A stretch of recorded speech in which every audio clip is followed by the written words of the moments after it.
కాశీపట్టణం గురించి చెప్తూ శాస్త్రంలో ఒక మాట అంటారు, అసారే ఖలు సంసారే సారమేత చతుష్టయం కాశ్యాం వాస సతాం సంగో గంగాభ శంభు దర్శనం లేదా శంభు సేవనం. ఈ 4 దుర్లభములు, ఇవి ఎవరికి దొరికేవి కావు. అసారే ఖలు సంసారి, అసారమైనటువంటి సంసారం చాలా సారవంతంగా ఉన్నట్లుగా అనిపిస్తుంది. అబ్బో ఇందులో ఎంత అందం ఉందో, ఎంత సంతోషం ఉందో, ఎంత అనురక్తి ఉందో, ఎన్ని అనుబంధాలు ఉన్నాయో అనిపిస్తుంది. కానీ చిట్ట చివరికి దీని వలన వనగూడేటటువంటి ప్రయోజనము వేదాంత కోణమునందు ఏమీ ఉండదు. కారణం ఏమి అంటే ఒక్కటే, కొంచెం అలా ఎందుకన్నారు అన్నదాన్ని జాగ్రత్తగా పట్టి గమనించవలసి ఉంటుంది. ఏదో నిరుత్సాహపరచడం కోసమని చెప్పి మాట చెప్పడం ఆర్యోక్తి కాదు. అసారే ఖలు సంసారే, మనకి సుఖము సుఖము సుఖము ఈ మాట పట్టుకుని వెంపర్లాడుతూ ఉంటాం. ఈ సుఖము అనేటటువంటిది మనకి అనుభవంలోకి రావాలి అంటే దేని వలన రావాలి? దుఃఖము వలన వస్తుంది. అది వేదాంతంలో పెద్ద విచిత్రం. ఎందుచేత అంటే మీరు చూడండి, సుఖము ఎప్పుడు అనుభవిస్తాం? మనకి అవతల వ్యక్తి యందు ప్రేమైనా అంకురించాలి, లేదా జరిగినటువంటి సందర్భం మనకి అనుకూలంగా ఉంది అనన్నా అనిపించాలి. అప్పుడే కదా సుఖంగా ఉన్నామన్న భావన. దీన్ని శాస్త్రం అంది సూర్యోదయానికి అడ్డు వచ్చి తప్పుకున్న చెట్టు కొమ్మ అని. సూర్యోదయం అవుతుంటుంది, బాలభానుడు వహిస్తూ ఉంటాడు. ఎవరో అక్కడ నిలబడ్డారు, చూడాలనిపించింది అలా బాలభానుడి వంక. అబ్బా ఎంత చక్కటి బింబమో చూద్దాం అనిపించింది. కానీ చెట్టు కొమ్మలు అడ్డొచ్చాయి. అరే ఈ చెట్టు కొమ్మలు అడ్డొచ్చాయి, ఎలా సూర్యుడిని చూద్దాం? గాలి వేసి ఇప్పుడు ఆ కొమ్మలు ఇలా తప్పుకున్నాయి, బాలబింబం కనపడింది. అబ్బా ఎంత బాగున్నాడో సూర్యుడు అన్నాడు. నిజానికి అలా అనకూడదు సూర్యోదయ సమయంలో, కానీ ఎంత చక్కగా ఉందో అన్నాడు. వెంటనే మళ్ళీ ఆ కొమ్మలు మూసుకున్నాయి. ఏ కొమ్మలు సూర్యబింబ దర్శనానికి కారణమయ్యాయో ఆ కొమ్మలే మళ్ళీ సూర్యబింబ దర్శనం కాకుండా అడ్డుపడ్డాయి కాదు. అంటే అవే సంతోషాన్ని కల్పించాయి, అవే దుఃఖాన్ని కల్పించాయి. అలాగే సంసారమునందుండేటటువంటి అనుబంధములన్నీ అలాగే ఉంటాయి. మీరు బాగా ప్రేమించారనుకోండి ఒకరిని, వారు ఉంటారా? జగత్ అంటేనే జాయతే గచ్చతే ఇది జగత్, వెళ్ళిపోవాలి. మహాపురుషులు వెళ్ళిపోయారు శరీరములతో ఉండకుండా. శంకర భగవత్పాదులు వెళ్ళిపోయారు, చంద్రశేఖరేంద్ర సరస్వతి మహాస్వామి వారు వెళ్ళిపోయారు, చంద్రశేఖర భారతీ స్వామి వారు వెళ్ళిపోయారు. శరీరములు వెళ్ళిపోతాయి. అది ఉండాలని కోరుకోకూడదు కూడా, రాక్షసత్వం అవుతుంది. శరీరమునందు ఆ వెళ్ళిపోతుందన్న సత్యమును రూఢి చేసుకోవడమే మంచిది. కాబట్టి వెళ్ళిపోతాయి శరీరాలు. వెళ్ళిపోయే శరీరములతో తాదాత్మ్యత పెట్టుకున్నాడు అనుకోండి, అబ్బా నాకు ఫలానా వ్యక్తి ఉండడం వల్ల ఎంత గొప్ప ఆనందమో అనుకున్నాడు అనుకోండి, ఉంటాడు ఆయన? కుదరదు, వెళ్ళిపోతాడు. ఆయన వెళ్ళిపోతే ఏమవుతుంది? ఇప్పుడు దుఃఖమునకు కారణం అవుతాడు. అలాగే ఒక ఆయన ఉండడం మనకి ఇష్టం లేదు, కానీ ఆయన ఉండకుండా చేయడం దోషం, ఆయన ఉన్నాడని బాధపడ్డము దోషం. కాబట్టి ఏది సుఖమును కల్పించిందో అదే దుఃఖమును కూడా కల్పిస్తూ ఉంటుంది. సంసారమునందుండేటటువంటి లక్షణం ఏమిటంటే ఏ ఒక్కటి అన్ని వేళలా కేవలము సుఖకారకములు కావు. ఇంట్లో వస్తువులు కానివ్వండి, అనుభవించే సుఖాలు కానివ్వండి, అథవా భార్యాబిడ్డలు కానివ్వండి, ఎవరైనా సరే. ఎందుకని అంటే ఒక్కటే, శాస్త్రంలో ఒక మాట అంటారు, మనిషి ఎప్పుడు ఏం కోరుకుంటాడంటే ప్రస్థానమునందు తోడు అడుగుతాడు. ఒక ప్రయాణం చేస్తున్నాడు అనుకోండి, పక్కన ఎవరైనా ఉంటే బాగుండు అంటుంటారు. అది ఒక అలవాటుగా ఉంటుంది. ఎప్పుడూ ఒకరితో ఉండాలి. ఎందుకంటే పుట్టుక నుంచి అది లక్షణం. అమ్మ కడుపులోంచి బయటకు వచ్చినప్పుడు అమ్మ పక్కన ఉంది. ఆ తర్వాత చాలా చాలా అనుబంధాలు వచ్చాయి. ఎప్పుడు ఎవరో ఒకరు ఉండాలని కోరుకుంటాడు. చాలా పెద్ద నిర్వేదం ఎప్పుడు కలుగుతుందంటే దీన్ని జీవుడు విడిచిపెట్టిన ఉత్తర క్షణంలో అందరూ వదిలిపెట్టేస్తారు. కాయము వీడి జీవుడతి కంపిత చిత్తత నేగు చుండవో నాయనయంచు ఎచ్చు నిజ నందన నందినులైన కాని కందోయిని భష్పములు తొలుత దుఃఖమహాంబుది సొచ్చు పత్నియున్ కాయము వీడిరారు కదా చేసిన కర్మము పుణ్యము తప్ప శంకరా. ఏదొస్తుంది? ఇది విడిచిపెట్టి వెళ్ళిపోయే సమయం ఆసన్నం అవుతుంది. ఇందులోంచి జీవుడు ఉత్క్రమణం అవుతుంటాడు, పైకి లేచిపోతుంటాడు. లేచిపోయి బయటికి వస్తాడు. బయటికి వచ్చి చూస్తాడు, కల్లరి బొమ్మయవు కాయంబునొల్లా, ఇంటి దొంగలు పోలు కొడుకుల నొల్లా. ఆ కొడుకు ఇంటి దొంగ లాంటి వాడు. వాడు ఆ తర్వాత ఉన్నవన్నీ వెంటనే నాన్నగారి death certificate, legal heir certificate పట్టుకెళ్ళి అన్నీ తన పేరు మీదకి మార్చుకుంటాడు. వాడు ఇంటి దొంగ అని అప్పుడు తెలుస్తుంది. ఇది కల్లరి బొమ్మయవు కాయంబునొల్లా, దీనికి ఎన్ని ఫెయిర్ లవ్లీలు, ఎన్ని పౌడర్లు, ఎంత అల్లరి. ఆఖరికి ఇది కాలిపోయింది కట్టెల్లో. చూస్తూ ఉంటాడు తనే పైన నిలబడి. అరే ఇవన్నీ వెళ్ళిపోయాయి, పోయి తోడెవరు వస్తారు? కాయము వీడి జీవుడతి కంపిత చిత్తత ఎగుచుండా, భయపడి వెళ్ళిపోతుంటే కంబోజిని భాష్మములు తొలుత దుఃఖమహాంబుది సొచ్చు పత్నియున్, ఏడుస్తూ గుమ్మం దగ్గర నిలబడిన భార్య కానీ కడుపున పుట్టిన బిడ్డలు కానీ ఎవ్వరూ రారు. ఇక ఆ అనుబంధం ఆ జీవుడికి ఆ శరీరంతో ఉన్నది అక్కడతో తెగిపోయిందంతే. నాన్నగారేరి వెళ్ళిపోయాడు, ఆయనేరి వెళ్ళిపోయాడు, పినతండ్రేడి వెళ్ళిపోయాడు. ఆయన యందు ఎవరెవరు ఏ అనుబంధములను ఆరోపించారో ఆ ఆరోపణలన్నీ తెగిపోతాయి. అప్పుడు ఏమిటి మిగల్చుకుని వెళ్ళినట్టు? వీటితో పెట్టుకున్నవన్నీ ఏమైనట్లు? ఏమీ పట్టుకురాలేదు జీవుడికి. కాబట్టి అది అసారే కలు సంసారే. నీ జీవుడికి సారవంతం చెయ్యలేదు. నువ్వు పెట్టుకున్న ఏ అనుబంధము నీకు ఉద్ధరణ హేతువు కాలేదు. ఈశ్వరుడితో పెట్టుకున్నది, భక్తులతో పెట్టుకున్నది నీకు ఉద్ధరణ కారకం. అది సంసారము కాదు. అందుకే అసారే కలు సంసారే సారమేత చతుష్టయం, 4 సారవంతములు, మిగిలినవి ఏవి సారవంతములు కావు. శంకరులు ఒక చోట అద్భుతమైన శ్లోకం ఇచ్చారు. అదొక్కటి ప్రతిరోజు బి కాంప్లెక్స్ క్యాప్స్యూల్ వేసుకున్నట్లే ఆ శ్లోకాన్ని ప్రతిరోజు ఒక్కసారి తలుచుకుంటే వెర్రి ఉండదు. ఆయన అన్నారు, కింవానేన ధనేన వాజికరిభి ప్రాప్తేన రాజ్యేన కింవా పుత్ర కలత్ర మిత్ర పశుభిర్దేహేన గేహేన కిం జ్ఞాతైతక్షణ భంగురం సపదిరోత్యద్యం మనోదూరత స్వాత్మార్థం గురువాక్యతో భజ భజ శ్రీ పార్వతీ వల్లభం. గురువాక్య శ్రవణం ఇందుకు చేయమన్నారు. కింవానేన ధనేన వాజికరిభి, సంపాదించి తెచ్చినవి చాలా ఉన్నాయి. ఏవి వస్తాయి తనతో? అన్నిటికన్నా ముందాగిపోయేది ఇది కింవానేన ధనేన. జీవితంలో లేచి ఉన్న సమయంలో చాలా భాగాన్ని దేని కొరకు అత్యంత శ్రద్ధతో వెచ్చించాడు? ఐశ్వర్య సంపాదన కొరకు. కేవలం డబ్బంటే డబ్బని కాదు, భోగస్థానములన్నీ. ఏమయ్యాయి ఇవన్నీ? ఏవి కనీసంలో కనీసం కించిత్ కదలలేదు. తాను అన్నిటినీ కదిలించి తనదిగా తెచ్చాడు. ఇది నాది, ఎక్కడి నుంచో తెచ్చి ఇంట్లో పెట్టాడు. ఇప్పుడు అది ఆయన వెళ్ళిపోతున్నాడు, కనీసం కదలదు. అది కదలదు, అదేమీ బాధ వ్యక్తం చేయదు. ధనము రాదు. కింవానేన ధనేన వాజికరిభి, గుర్రాలు ఏనుగులు. ఈ రోజుల్లో అయితే వాహనాలు అసలు రావు. ఆ కార్ల షెడ్లోంచి కారేం బయటకు వచ్చి చూస్తుంది యజమాని వెళ్ళిపోతున్నాడని, అదేం చూడదు. వాజికరిభి ప్రాప్తేన రాజ్యేన కిం. ఇక రాజ్యం గురించి ఏం చెప్పాలి? కారే రాజులు రాజ్యములు గెలువరే, గర్వోన్నతిం పొందరే, వారేరి సిరి మూట కట్టుకొని పోవంజాలిరే, భూమిపై పేరైనం కలదే, శిబి ప్రముఖులను ప్రీతిని యశక్కాములయ్యీరే, కోర్కెలు వాలలంతలపరే ఈ కాలమున్ భార్గవ అంటారు పోతన గారు. నేను భూమిపతిని అన్నవాళ్ళు కోట్ల మంది ఉన్నారు. ఏరి పేర్లు కూడా తెలియదు చాలా మంది. ఇప్పుడు వాడు ఉన్నన్నాళ్ళు భూమిపతిని భూమిపతిని అన్నాడు, వెళ్ళిపోయాడు. కాబట్టి కింవానేన ధనేన వాజికరిభి ప్రాప్తేన రాజ్యేన కిం కింవా పుత్ర కలత్ర మిత్ర పశుభి దేహేన గేహేన కిం. ఇక భార్య, పిల్లలు, స్నేహితులు ఇవన్నీ ఎక్కడ ఉన్నాయి? ఆఖరి ఊపిరి బయటికి వెళ్ళిపోగానే దాంతో సంబంధం అంతా తెగిపోయింది. అంతే, అందరూ వదిలిపెట్టేశారు. గేహేన కిం. శరీరమే తోడు రాదు, అదే కాలిపోతుంది. ఇక్కడ శరీరం ఇక్కడే వదిలిపెట్టేస్తాం. కాబట్టి దేహేన గేహేన కిం. మరి ఏవి నీ జీవుణ్ణి ఉద్ధరించేవి కావు, నీ జీవుడితో వచ్చేవి కావు, నీకు రక్షణ ఉద్ధరణ కల్పించగలిగేవి కావు.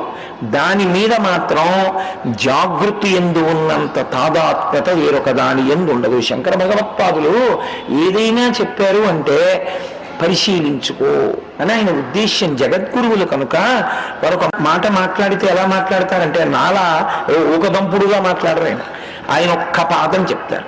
నాన్న బాగా విచారణ చెయ్యి. కింవానేన ధనేన, డబ్బు కోసం వెంపర్లాడి తిరుగుతున్నావే. జీవుడు వెళ్ళినప్పుడు వస్తుందా? జీవుడు కాశీకి వెళ్ళాడు. జీవుడు శరీరాన్ని తీసుకుని దీన్ని ఉపకరణంగా తీసుకుని కాశీకి వెళ్ళాడు, గంగలో ములిగాడు. అది వస్తుంది నీకు తోడుగా. డబ్బు రాదు. ఇప్పుడు డబ్బుని డబ్బుగా దాచుకునే ప్రయత్నం చేయకు, డబ్బుని కాశీయాత్ర ఉపయోగించుకోవడం నేర్చుకో. కాబట్టి కిమ్మానేన ధనేన వాజికరిభిప్రాప్తేన రాజ్యేన కిమ్మని శంకరుడు అండంలో ఎంత అసారమో సంసారం చెప్తున్నారు. అసారే ఖలు సంసారే సారమేత చతుష్టయం. కానీ ఈ అసారమైన సంసారమునందు ఈ శరీరంలో మనం ఉండగా చాలా సారవంతమైనవి, మనని అనుగ్రహించగలిగినవి, లోనున్న దాన్ని పైకి ఎత్తగలిగినది. ఏది? ఓ విత్తనం నేల మీద పడుంది అనుకోండి, ఓ బండ మీద పడుంది, అసలు మొలకెత్తడం సమస్య లేదు. ఊసర క్షేత్రంలో పడుంది, మొలకెత్తదు. సారవంతమైన భూమిలో పడుంది. ఇప్పుడు దానికి ఒక నీటి చుక్క తగిలింది అనుకోండి, అది లోపల నుంచి అంకురం పైకొచ్చి మహావృక్షం అవుతుంది. సారమీత చతుష్టయం. మనకి లోపల ఉన్నటువంటి జీవుణ్ణి బాగా పోషించి భగవంతుడి వైపు నడిపించగలిగినవి 4. సారమీత చతుష్టయం. మనకి లోపల ఉన్నటువంటి జీవుణ్ణి బాగా పోషించి భగవంతుడి వైపు నడిపించగలిగినవి 4. సారమీత చతుష్టయం. అవి కాశ్యాం వాసః. కాశీపట్టణానికి వెళ్ళి కాశీపట్టణంలో ఉండడం. అంటే కాశీపట్టణానికి వెళ్ళి ఏదో కాశీపట్టణం చూశామని చెప్పి వెంటనే వెళ్ళిపోవడం కాదు, కాశీపట్టణంలో ఉండాలి. ఇక్కడ కాశ్యాం వాసః.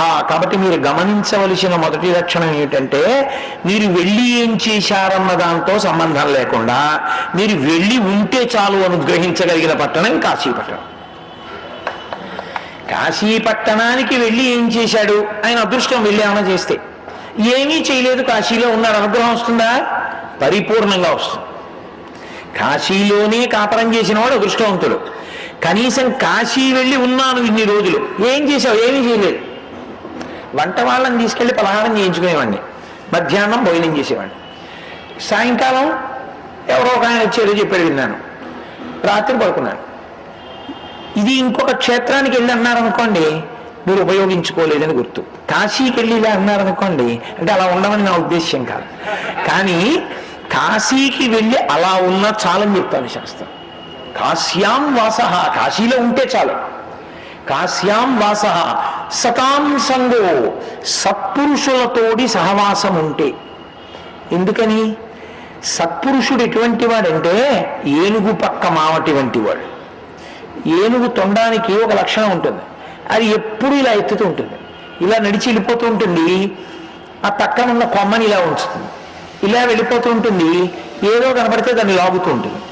మావటి పక్కన నడుస్తున్నాడు అనుకోండి, ఇలా తొండం ఎత్తినప్పుడల్లా ఒకసారి ఇలా అంటాడు, అంటే ఇలా దింపేస్తూ ఉంటుంది, ఏమి పాడు చేయదు.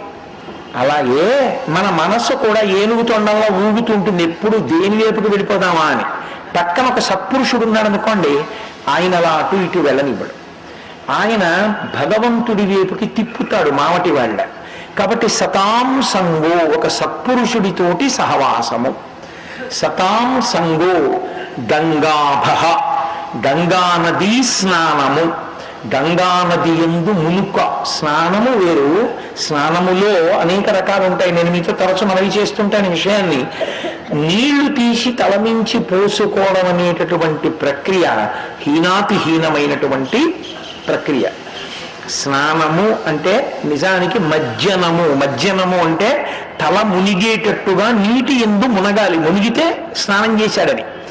కాబట్టి గంగాభః, గంగా నది యొక్క స్నానము. శంభు సేవనం. శంభు అంటే శంభావయతీతి ఇది శంభు.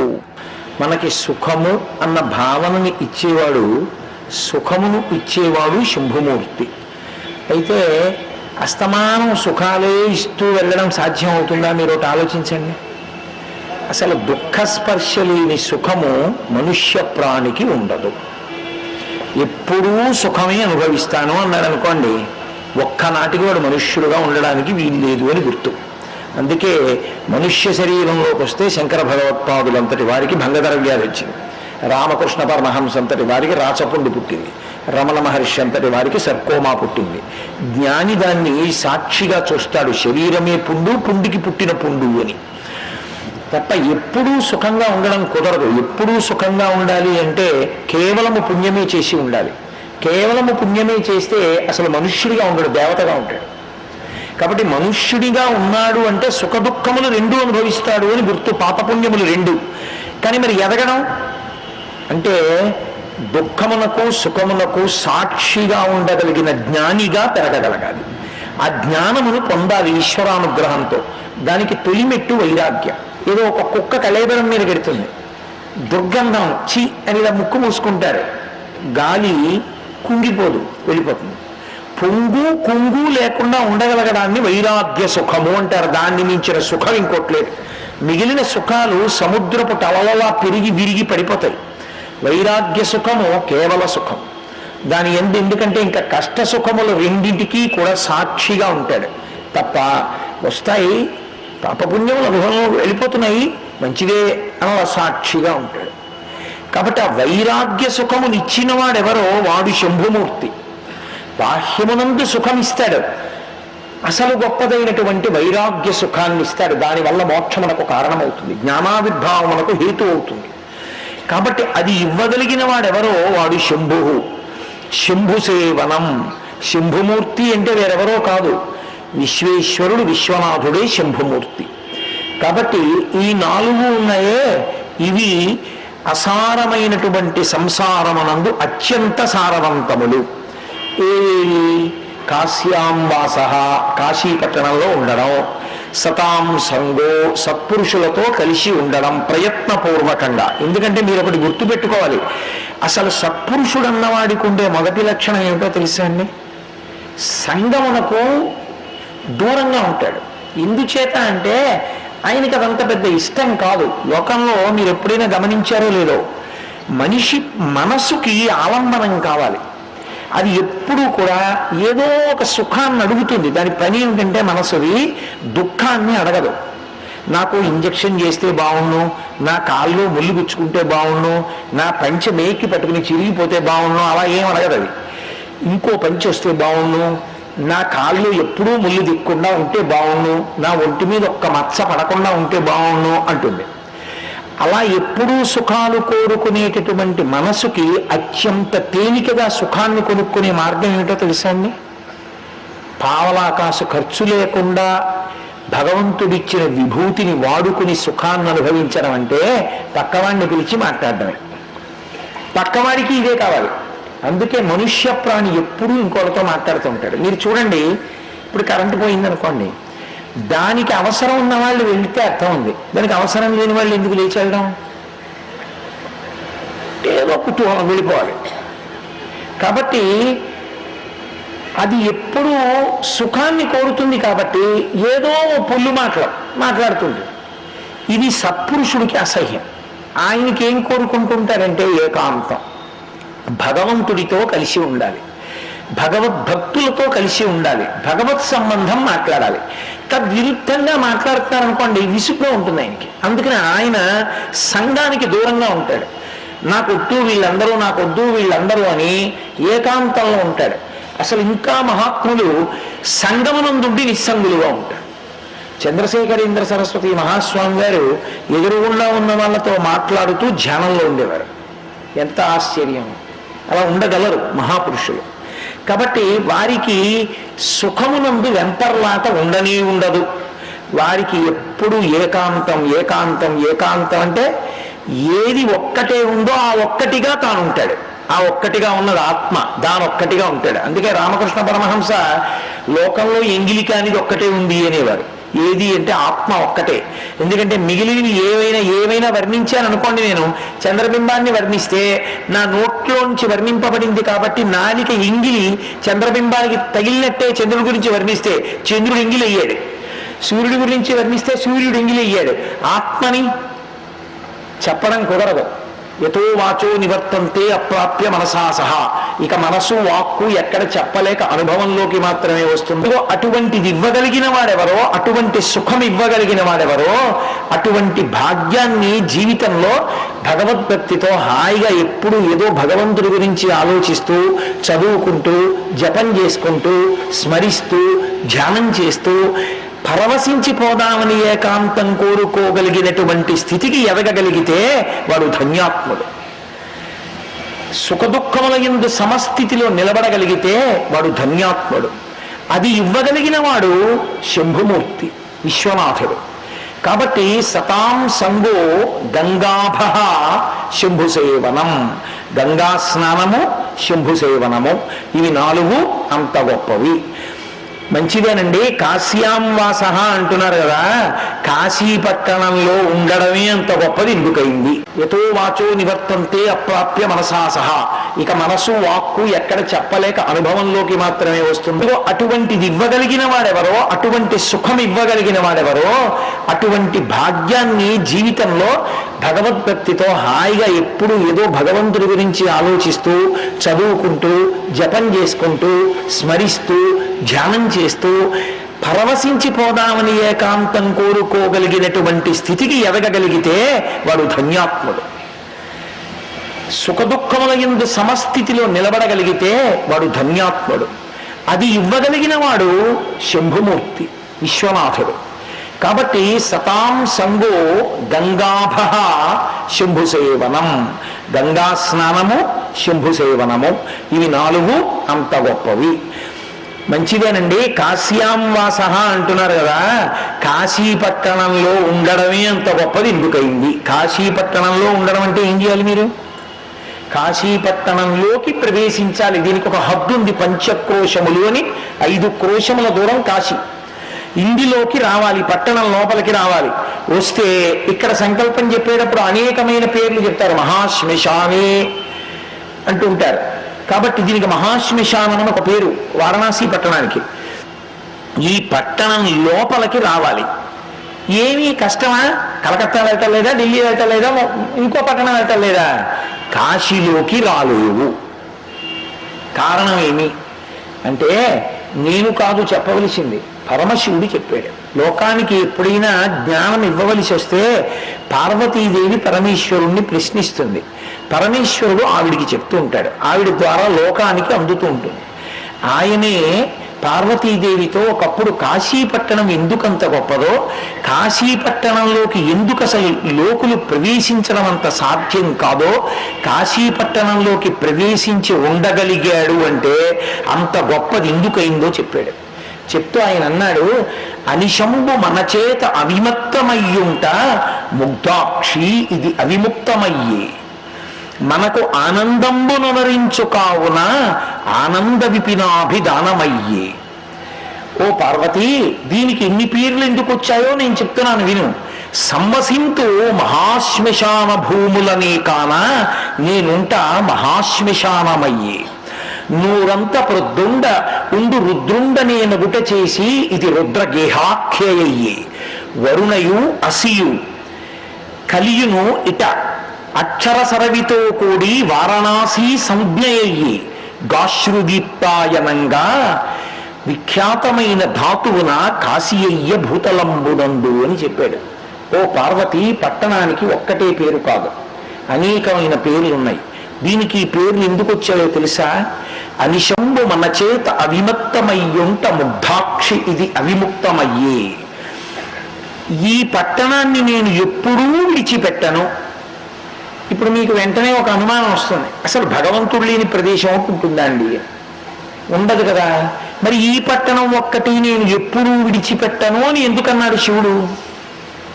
అంటే ఎంత పవిత్రమైన ప్రదేశమైనా ఆ ప్రదేశమంతా కూడా మహాప్రలయమునందు పరమేశ్వరుని యందు లీనమైపోతుంది. అప్పుడు ఇంకా ఏమీ ఉండవు. పోతన గారు భాగవతంలో వర్ణిస్తారు, లోకంబులు లోకేశులు లోకస్తులు తెగిన తుది అలోకంబగు పెంజీకటి కావల యవ్వండేకాకృతి వెలుగు అతని నేసేవింటుందంటారు.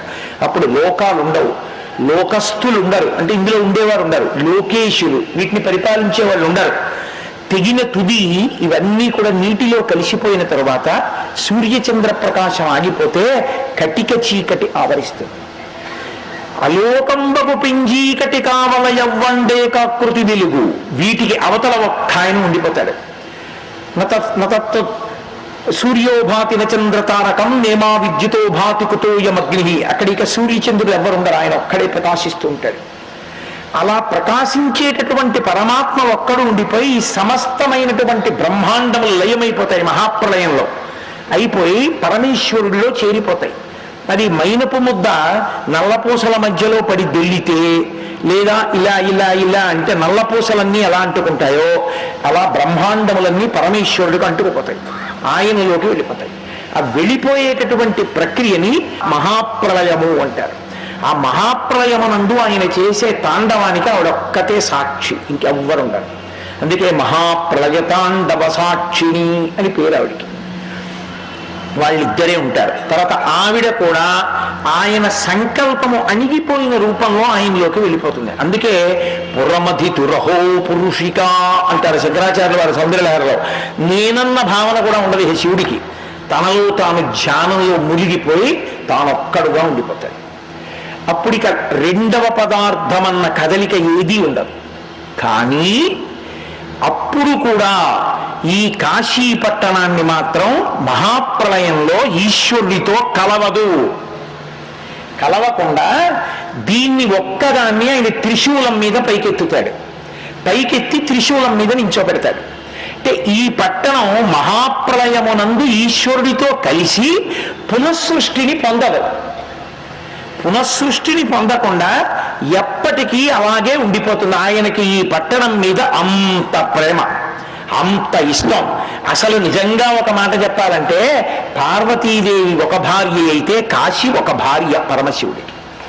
పరమేశ్వరుడికి నలుగురు భార్యలు అని లోకంలో ఒక ప్రతీతి. గౌరి యొక్కతే ఆకాశ గంగ యొక్కతే, కాశీ యొక్కతే దక్షిణ కాశీ యొక్కతే, శంభునకు లోకనాయకునకు రాణివాసంబుల్ అనురాగ రసము పేర్మి అంటాడు శ్రీనాథుడు. ఈ నలుగురు పరమశివుడికి ఇల్లాళ్ళు. ఎవరు? గౌరీ యొక్కతే. గౌరీ అంటే పార్వతీదేవి. పార్వతీదేవి ఒక భార్య, మొదటి భార్య. గౌరీ యొక్కతే ఆకాశ గంగ యొక్కతే. ఆకాశ గంగ ఒక భార్య, భరించాడు కాబట్టి భర్తే. ఆకాశ గంగ యొక్కతే. కాశీ యొక్కతే, ఈ కాశీపట్టణం కూడా ఆయన భార్య. దక్షిణ కాశీ యొక్కతే, దక్షారామ క్షేత్రం, ఆమె ఒక భార్య. కాబట్టి నలుగురు శంభునకు లోకనాయకునకు, లోకనాయకుడైనటువంటి పరమేశ్వరునికి రాణివాసమ్ములనురాగ రసము పేర్మి, ఆయన అనురాగమంతా వీళ్ళ నలుగురి మీద ఉంటుంది. ఎంత ప్రేమో ఆయనకి నాలుగు అంటే. అందుకే ఈ నాలుగిటిలో దేని జోలికైనా మీరు వెళ్ళడం కానీ, వాటిని అపవిత్రం చేయడం కానీ, వాటిని పాడు చేయడం కానీ, వాటి గురించి తక్కువ చేసి మాట్లాడడం కానీ, వాటిని నిందించడం కానీ చేస్తే ఉత్తర క్షణంలో శివానుగ్రహం కోల్పోతాడు. అందుకే నాలుగు ఆయనకి అనురాగ రసమునకు కారణములు. అంతటి విరాగి అయి అంతటి జ్ఞాని అయిన పరమాత్మకి. అందులో ఒకటి కాశీ. ఈ పట్టణాన్ని ఆయన త్రిశూలం మీద నిలబెడతాడు మహాప్రలయంలో. కాబట్టి అనిశంబు మన చేత అవిముక్తమయ్యుంట ముగ్ధాక్షి, ఇది అవిముక్తమయ్యే ఈ పట్టణాన్ని అవిముక్త క్షేత్రము అని పిలుస్తారు. ఎప్పుడు అసలు ఒక క్షణం కూడా మన ఇద్దరం ఇక్కడ కదలం. మీకు ఇంకొక మాట నేను చెప్పనా? ప్రతిరోజు విశ్వనాథుడు ప్రచ్ఛన్న రూపంలో లేకపోతే బ్రాహ్మణ రూపంలో కాశీ విశ్వనాథుడి ముక్తి మంటపంలో తిరుగుతూ ఉంటాడు. ఈ పట్టణంలో మధ్యాహ్నం వేళ ఏ ఇల్లాలి చేత్తో అన్నం పెడుతున్నా ఆవిడ్ని అన్నపూర్ణమ్మ ఆవహిస్తుంది. ఆవిడే చెప్పుకుంది, ఆవహిస్తుంది ఆవిడ. ఈ పట్టణంలో వాళ్ళిద్దరు ఎప్పుడూ తిరుగుతూ ఉంటారు. అందుకే మీరు ఇక్కడ పడుకున్నా, కూర్చున్నా, నించున్నా పసిపిల్లవాడు అమ్మ ఒడి చుట్టూ, అమ్మ పాదాల చుట్టూ ఆడుకోవడం ఎటువంటిదో కాశీ పట్టణంలో ఉండడం అటువంటి. అందుకే కాశీ పట్టణంలో ఉండడం అంటే పార్వతీదేవి యొక్క పవిట కొంగు పట్టుకుని పసిపిల్లాడు ఆడుకున్నట్టు ఆడుకోవడం, అమ్మవారి పాదాల దగ్గర తిరగడం, అయ్యవారి పట్టుపంచ దగ్గర తిరగడం, అయ్యవారి కాళ్ళ మీద కూర్చోవడం, పసిపిల్లాడిలాగా ఆయన కాళ్ళ మీద తల పెట్టుకోవడం, వాళ్ళిద్దరి పాదాల దగ్గర పడుకోవడం, వాళ్ళిద్దరి పాదాల దగ్గర అన్నం తినడం. ఇంతకన్నా ఏం చేస్తారు మీరు? ఇంకా ఏమైనా ఉంది ఒకటి చేయడానికి? ఇంకేం లేవు. ఇవే చేసేవి ఏమైనా ఉంటే అదృష్టవశాత్తు ఇవి ఎక్కడైనా ఎప్పుడైనా ఎలా చెయ్యాలంటే ధ్యానంలో చెయ్యాలి. శంకర భగవత్పాదులంతటి వారు సౌందర్యలహరిలో అన్నారు, అమ్మా నేను ఎప్పుడమ్మా నీ చరణములను నీ పాదములను కడిగినటువంటి నీళ్లు పిబేయం విద్యార్థి తవ చరణ నిర్ణీజన జలం కదా వాతాం దృష్ట్వా, ఎప్పుడమ్మా నిన్ను చూడడం, ఎప్పుడమ్మా నీ పాదోదకం తాగడం అని అడిగారు. అది ధ్యానమునందు తప్ప సాధ్యం కాదు. ధ్యానము ఆ స్థాయిలో చేయడం అందరికీ సాధ్యం కాదు. కాశీ పట్టణంలో ప్రవేశిస్తే ఇక్కడ మీరు ఏం తాగారో అది పార్వతీ పరమేశ్వరుల పాదాల దగ్గర కూర్చుని తాగినట్టు, మీరు ఇక్కడ ఏం తిన్నారో అది వాళ్ళ పాదాల దగ్గర తిన్నట్టు, మీరు ఇక్కడ ఏం మాట్లాడారో అది వాళ్ళ పాదాల దగ్గర మాట్లాడినట్టు. ఇప్పుడు ఇంకోటి ఎందుకు మాట్లాడాలి? వాళ్ళ పాదాల దగ్గర కూర్చునే అదృష్టం 9 రోజులు ఇచ్చారనుకోండి, ఈ 9 రోజులు ఏం మాట్లాడాలి? జీవుడు ఉద్ధరణ కొరకు వాళ్ళ గురించి మాట్లాడాలి, భగవన్నామని చెప్పాలి, గొంతు అరిగిపోవాలి వాళ్ళ గురించి చెప్పుకోవడంలో, ధ్యానం చేసుకోవాలి, చక్కగా కూర్చుని సత్కార్యములను చేస్తూ ఉండాలి, తప్పించి వేరొక పని చేయకూడదు ఇక్కడ. కాబట్టి అనిశంవు మన చేత అవిముక్తమయ్యుంట ముగ్ధాక్షి ఇది అవిముక్తమయ్యే, మనకు ఆనందంబునరించు కావున ఆనంద విపినాభిధానమయ్యే. దీన్ని ఆనందకాననము ఆనందవనము అని పిలుస్తుంటారు, ఆనందకాననము అని పిలుస్తారు. ఎందుకు పిలుస్తారో తెలుసా? అడిగే ఆనందకాననమునకు అంటారు, ఆనందకాననానికి వెళ్ళొచ్చాడు ఆయన అంటారు. ఎందుకని అంటే ఇది మనకి ఆనందాన్ని ఇస్తుంది పార్వతి అన్నాడు ఆయన. ఈ పట్టణం అంటే ఆయనకు అంత ఇష్టంట. ఆయన ఇక్కడే తిరుగుతూ ఉంటాడు, ఎప్పుడు ఇక్కడే బయటికి వచ్చి వైశ్వేదేవం చేసినటువంటి వాళ్ళు ఎవరైనా ఉంటే అన్నం తిందామని ముక్తి మంటపంలో తిరుగుతూ ఉంటాడు. ఇంకా చిత్రం ఏంటో తెలుసా అండి? ముక్తి మంటపంలో దక్షిణామూర్తిగా కాలు మీద కాలేసి కూర్చుని ఎవరికి జ్ఞానమిచ్చి అనుగ్రహిద్దామనుకున్నాడో వాళ్ళకి అక్కడే కూర్చుని విశ్వనాథ మంటపంలోకి వెళ్ళినప్పుడు జ్ఞానాన్ని అనుగ్రహిస్తాడు. అంత గొప్ప క్షేత్రం కాశీక్షేత్రం. దక్షిణామూర్తిగా కాలు మీద కాలేసి కూర్చుని ఎవరికి జ్ఞానమిచ్చి అనుగ్రహిద్దామనుకున్నాడో వాళ్ళకి అక్కడే కూర్చుని విశ్వనాథ మంటపంలోకి వెళ్ళినప్పుడు జ్ఞానాన్ని అనుగ్రహిస్తాడు. అంత గొప్ప క్షేత్రం కాశీక్షేత్రం. అందుకని మనకు ఆనందంబునరించు కావున ఆనంద విపినాభిధానమయ్యే, మన అనుమతి లేని వాడు ఇక్కడికి రాడు. మన అనుమతితో లోపలికి వచ్చిన వాడు అంటే వాడు మనవాడై ఉన్నవాడు అని గుర్తు. ఎవడు పాపిష్ఠయో, ఎవడు దుష్కర్మముల యందు ఉంటాడో అటువంటి వాణ్ణి నేను ఇందులోకి రానివ్వను. చూస్తూ ఉంటాడు కాలభైరవుడు, చూస్తూ ఉంటాడు గుంటి గణపతి. కాబట్టి వాళ్ళు రారు. లోపలకు వచ్చారు అంటే మన బిడ్డలే, లోకమంతా మన బిడ్డలే, కానీ వీళ్ళు మన ప్రేమని పొందినవారు. కాబట్టి తల్లిదండ్రులకు అత్యంత ప్రీతిపాత్రమైంది ఏంటి? తమ బిడ్డల్ని చూసుకోవడమే. ఒక స్థితిలో పెళ్లి చేసుకోవడం ఇష్టం, ఒక స్థితిలో డబ్బు సంపాదించడం ఇష్టం. కడుపున బిడ్డలు పుట్టిన తర్వాత తండ్రికి తల్లికి ఏది ఇష్టం అవుతుందో తెలుసా అండి? అందున ప్రత్యేకించి తండ్రికి బిడ్డల యొక్క వచ్చిరాని మాటలు వినడం ఎంత సంతోషంగా ఉంటుందో. హిరణ్యకశిపుడు అంతటి వాడు ఒప్పుకున్నాడు. ఆయన అన్నాడు, ఆ పిల్లల మాటలు ఉన్నాయే అవి జనకులకు కర్ణయుగలి సద్భూషణములన్నాడు. చెవులకు పెట్టుకున్న ఆభరణాలు లాంటివి వచ్చిరాని మాటలు పిల్లలని. కాబట్టి ఆ పిల్లల్ని చూసుకోవడం ఎంత సంతోషం. మనం ఒకరికి మోక్షానందం ఇవ్వగలిగిన వాళ్ళం, కానీ ప్రేమయందు మనమే లోకానికి అంతటికీ తల్లిదండ్రులు. వాగర్ధాయుగు సంవృత్తం వాగర్ధ ప్రతిపత్తయే జగత పితరం వందే పార్వతీ పరమేశ్వరవు. అటువంటి మనకి మన పిల్లలు ఇంటికి వస్తే చూసుకుని మురిసిపోతాం. మళ్ళీ 9 రోజులు ఉన్నాం, 10 రోజులు ఉన్నాం, 3 రోజులు ఉన్నామని వాళ్ళు వెళ్ళిపోతుంటే అదిగో వెళ్ళిపోతున్నారు, వచ్చారు, ఇన్నాళ్ళు ఉన్నారు, వెళ్ళిపోతున్నారు, ఏమిటో మళ్ళీ ఎప్పుడు వస్తారో, మళ్ళీ ఎప్పుడు సంకల్పం చేసుకుంటారో అని మనకి బెంగగా ఉంటుంది. మళ్ళీ ఎవరో పిల్లలు వస్తూ ఉంటారు, మళ్ళీ ఆ పిల్లల్ని చూసుకుని కాసేపు ఈ పిల్లల గురించి మర్చిపోతూ ఉండడం. ఏదో పెద్ద కొడుకు వెళ్ళాడు, 2వ వాడు వచ్చాడు, 2వ వాడు వెళ్ళాడు, 3వ వాడు వచ్చాడు, 3వ వాడు వెళ్ళాడు, 7వ వాడు వచ్చాడు. సంతోషం కాదు? అలా మనకి ఆనందం ఇస్తూ ఉంటుంది ఈ పట్టణం.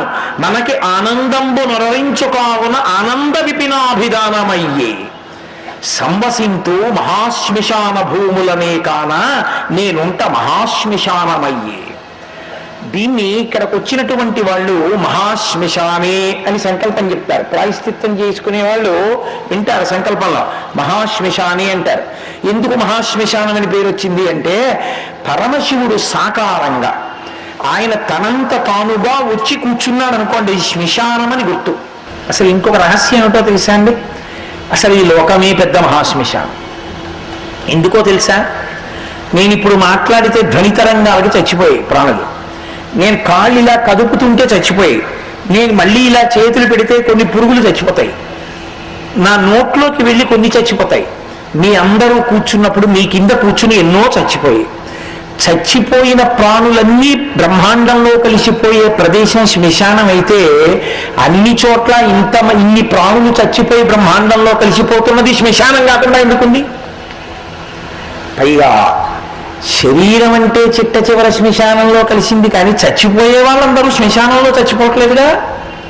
ఇళ్లలోనే చచ్చిపోతున్నారు, హాస్పిటళ్లలోనే చచ్చిపోతున్నారు, సినిమా హాల్లో చచ్చిపోతున్నాడు, తింటూ చచ్చిపోతున్నాడు, తాగుతూ చచ్చిపోతున్నాడు, పడుకుని చచ్చిపోతున్నాడు.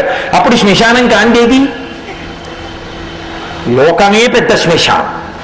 రెండే ప్రతిపాదనలు ఉంటే లోకంతా శ్మశానం అనండి, లేకపోతే అసలు ఏది శ్మశానం కాదనండి. తప్ప ఆయన ఉన్నది శ్మశానం అంటే అంతకన్నా అన్యాయం లేదు. లేదా ఆయన చెప్పిన సిద్ధాంతాన్ని అంగీకరించండి అంతే, తప్ప శివనింద చేయడానికి మార్గాలు వెతక్కండి. కాబట్టి అటువంటి మహానుభావుడైనటువంటి పరమేశ్వరుడు ఎక్కడుంటాడో దాన్ని మహాశ్మశానం అని పిలుస్తూ ఉంటారు. దీన్ని మహాశ్మశానం అంటారు పార్వతి. ఎందుకో తెలుసా? ఎప్పుడూ నేను ఇక్కడే కూర్చుంటాను, ఈ క్షేత్రంలోనే కూర్చుంటాను, నేనున్నాను కాబట్టి దీన్ని మహాశ్మశానం అన్నారు.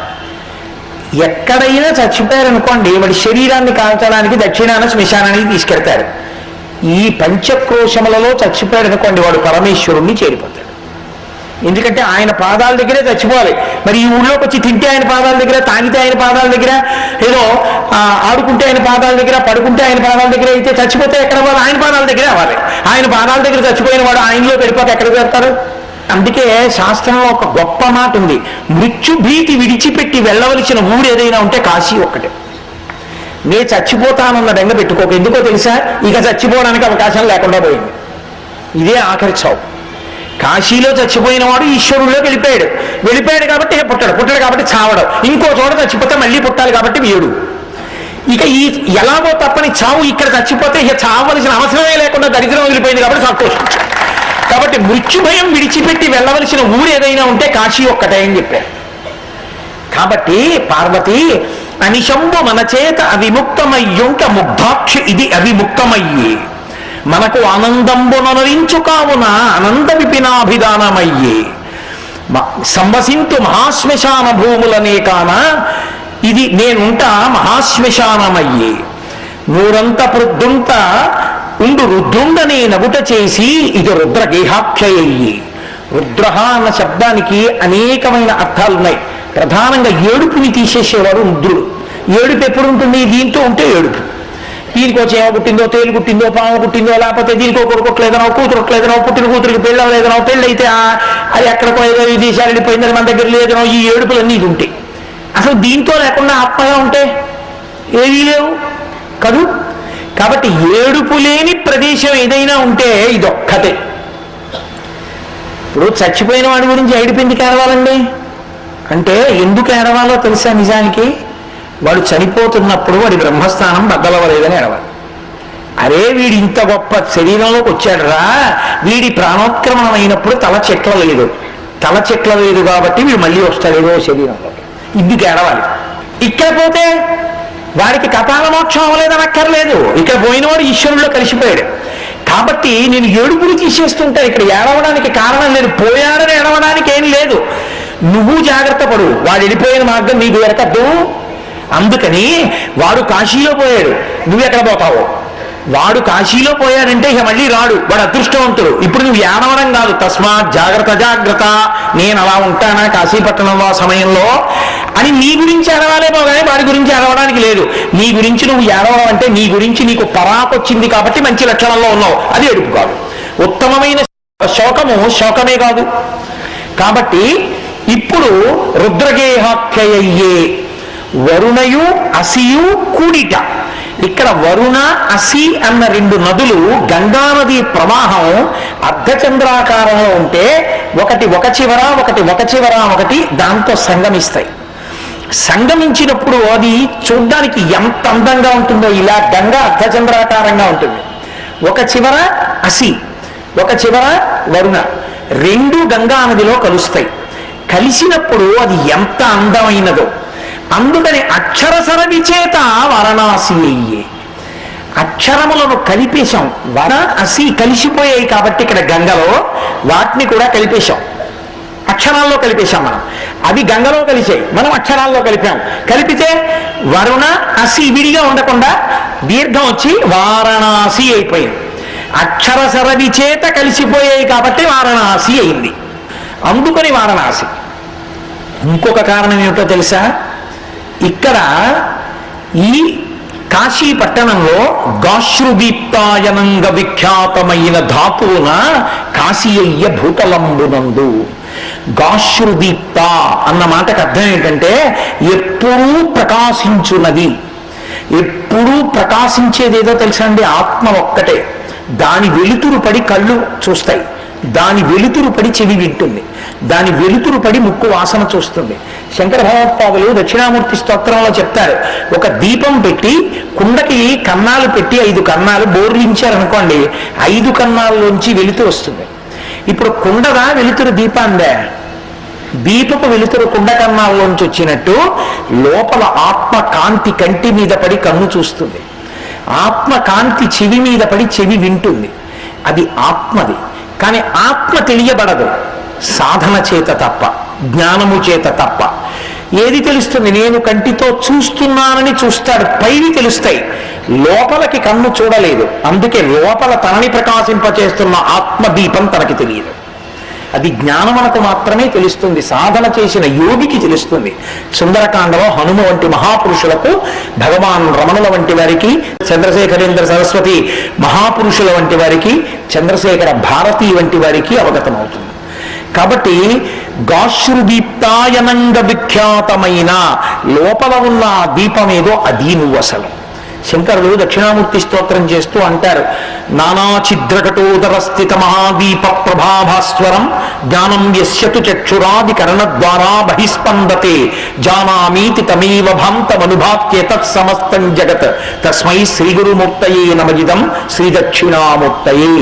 కుండ కన్నాల్లోంచి దీపపు వెలుతురు కొట్టినట్టు లోపల ఉన్న ఆత్మ కాంతి ఈ ఇంద్రియముల ద్వారా ప్రకాశిస్తోంది. పైకి కనపడకుండా లోపల ఉన్నటువంటి ఆత్మ చైతన్యమే పైకి కనపడేటటువంటి భూమిగా, పట్టణంగా మారితే అదే కాశీ. ఈ ఆత్మ చైతన్యం ఎవ్వరికీ కనపడదు. ఆ ఆత్మ చైతన్యమునందు మీరుండడం అంటే జ్ఞానిగా నిలబడ్డం. ఏది బయట కుదరదో అది కాశీ ఎందు కుదురుతుంది. అజ్ఞానులు కూడా ఇక్కడికొచ్చి నిలబడితే, పురుగు కీటకములు కూడా ఇక్కడికొచ్చి నిలబడితే ఆత్మ ఎందు నిలబడిన వారే. కాబట్టి గాశ్రుదీప్తాయనంగ విఖ్యాతమైన ధాతువున కాశీయ్య భూతలంబునందు, ఈ భూతలం మొత్తం మీద ఇది ఈ పట్టణానికి ఒక్కదానికే కాశీ అని పేరు. ఈ పట్టణాన్ని చూసి ఇలాంటి పేరు మనకుంటే బావుణ్ణు అని ముచ్చటపడి దక్షిణ దేశంలో కొన్నింటికి కాశీ కలుపుకున్నారు. టెంకాశీ. అలాగే దీపావళి మందుగుండు సామాను తయారు చేస్తుంటారు, శివకాశీ. ఇవన్నీ కాశీ అని ఎందుకు కలుపుకున్నారో తెలుసా అండి? ఈ కాశీని చూసి పేరున్నా పెట్టుకుందామని. పేరు పెట్టుకుని కాశీలు అయ్యాయేమో కానీ ఒరిజినల్ కాశీది ఒక్కటే. కాబట్టి గాశ్రుదీప్తాయనంగ విఖ్యాతమైన ధాతువున కాశీయ్య భూతలంబునందు, ఈ భూమండలం మీద ఆత్మ చైతన్యము పట్టణంగా ప్రకాశించేటటువంటిది ఇదొక్కటే పార్వతి. అందుకే ఇందులోకి వచ్చాడు అంటే నా అనుగ్రహమును పొందినవాడు అని గుర్తు. కాశీయ్య భూతలంబునందు, ఈ పట్టణం ఇంత గొప్పది పార్వతి అని పరమేశ్వరుడు స్వయంగా పార్వతీదేవికి చెప్పాడు.